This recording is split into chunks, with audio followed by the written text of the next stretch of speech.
Two regiments enter a valley in the 1810s. Only one walks out. One army fights the old way, throw a spear, fall back, regroup, throw again from a distance. The other moves like a single creature, a wall of shields pressing in from three sides at once, the center holding firm, while two flanking horns sweep around the back. No room to retreat, no room to breathe. By the time the enemy understands what's happening, it's already over.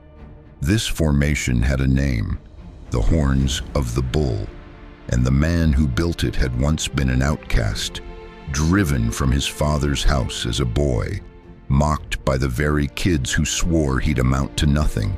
His father's people called him unwanted. The boys around him called him nothing. Within a few short years, the entire region would call him by only one name, Shaka. Shaka was born in the late 1700s, the son of Senzangakona, a minor Zulu chief, and Nandi, a woman from the Langani people whose place in his father's house was never secure. Some accounts say his very birth was disputed. Whatever the cause, the result was the same. Nandi and her son were eventually driven out.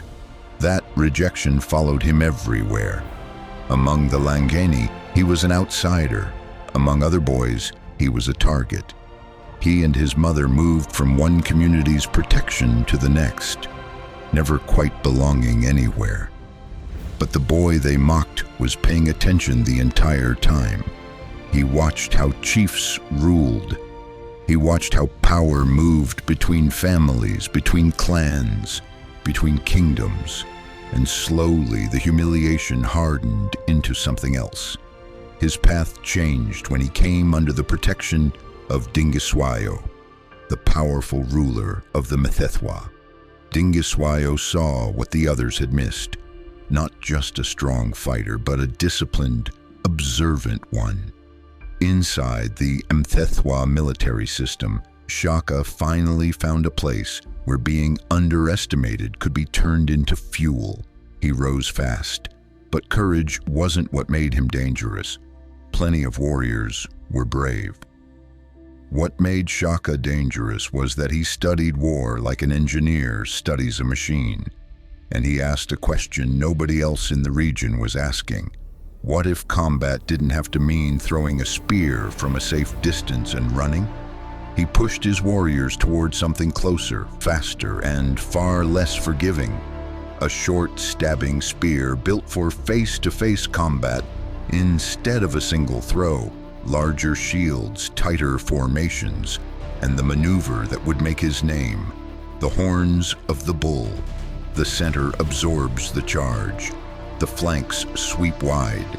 The reserve finishes what's left. None of these ideas were entirely new. History rarely hands a system to one man alone. But Shaka sharpened every piece of it, organized it, and welded it into a machine built to serve a kingdom that didn't exist yet. Around 1816, Shaka's father died. And with Dingiswayo's backing, Shaka returned home to claim the Zulu throne. At the time, the Zulu were nothing close to the kingdom the world remembers today. One small chiefdom among dozens, surrounded by rivals on every side. Shaka didn't think like the leader of a small chiefdom. He thought like the founder of a nation. He reorganized young men into age-based regiments and tied them to military settlements instead of their birth clans. Loyalty no longer ran through family or local chief. It ran straight to the king. Dozens of separate identities were pulled into a single one, Zulu. This was the real innovation, more than any spear or formation.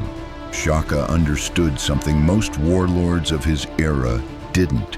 Military power could manufacture political power, and political power could manufacture a nation.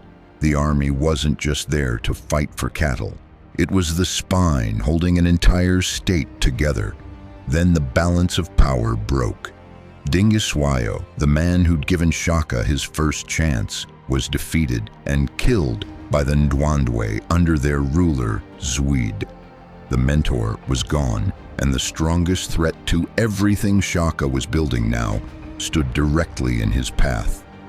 He answered with war. The Zulu and the Ndwandwe collided, and over time, Ndwandwe power shattered, scattered north, absorbed, or forced to submit. The road into what would become Zululand was open. From there, the kingdom expanded fast, and every chiefdom in its path faced the same choice: submit, join, flee, or fight. Cattle were seized. Young men were folded into regiments. Chiefs were replaced with men who answered to one throne. By the time the first British traders reached Port Natal in the 1820s, the boy who'd once been driven out by his own father's people now ruled a centralized kingdom along the entire eastern coastal belt of southern Africa. The Outcast had built an empire out of people who used to call him nothing.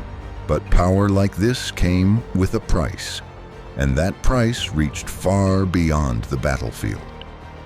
Shaka's wars helped trigger a wave of displacement and political chaos across the region, a period historians call the Mfakane, the crushing. For a long time, the easy version of this story blamed nearly all of it on one man.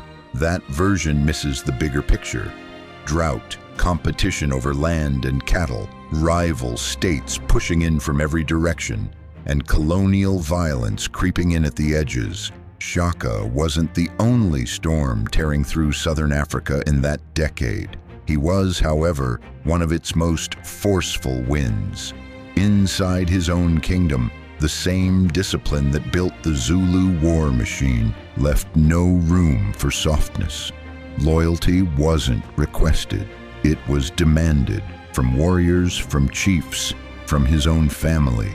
Then in 1827, his mother Nandi died, and something in Shaka's rule broke. What followed were mass executions, brutal mourning rituals, and a wave of violence against anyone suspected of disloyalty. By the final years of his reign, the fear that once belonged only to his enemies on the battlefield had moved inside his own royal household. The king who built the kingdom had become the thing his own people feared most. In 1828, his half-brothers Dingaan and Mlangana ended it. Shaka was assassinated at Dukuza, killed by the very bloodline that should have protected him. The reign that reshaped southern Africa was over in little more than a decade, but the kingdom didn't die with him. In barely 12 years on the throne, an outcast nobody believed in had turned one small chiefdom into a centralized kingdom, strong enough to make European empires pause before they ever set foot inside it. Was he a hero? Was he a tyrant? Was he a nation builder or a destroyer? The honest answer is all of it at once, because the same discipline that built a kingdom from nothing is the discipline that eventually turned on the people closest to him. His enemies feared him.